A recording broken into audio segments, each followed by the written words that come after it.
காலிஃப்ளவரை இது மாதிரி நல்லா கட் பண்ணி சுடுதண்ணி ஊற்றி உப்பு போட்டு அலாசி எடுத்து வச்சுக்கோங்க.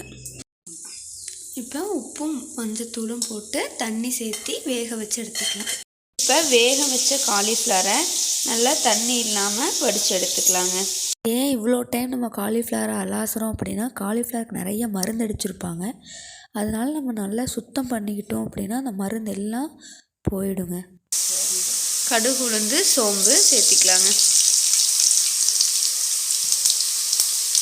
அடுத்து கடலைப்பருப்பு 1 ஸ்பூன். இதெல்லாம் நல்லா பொரிஞ்சு வந்ததும் வெங்காயத்தை சேர்த்திக்கலாங்க.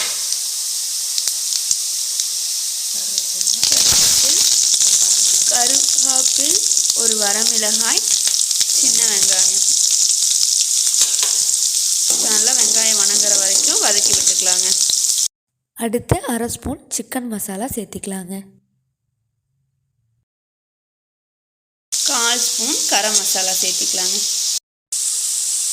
1/4 ஸ்பூன் மிளகாய்த்தூள். இப்போ இதை நல்லா ஒரு வணக்கிட்டு நம்ம வடிச்செடுத்த காலிஃப்ளவரை சேர்த்திக்கலாங்க.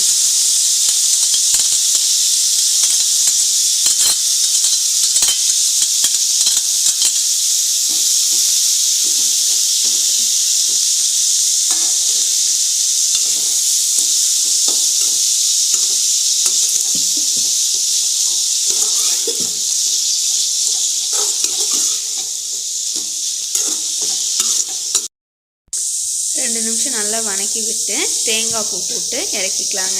அவ்வளோதான், காலிஃப்ளவர் பொரியல் ரெடி.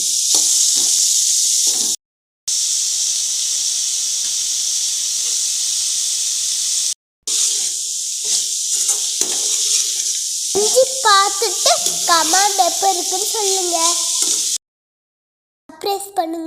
சப்ஸ்கிரைப் பண்ணுங்க.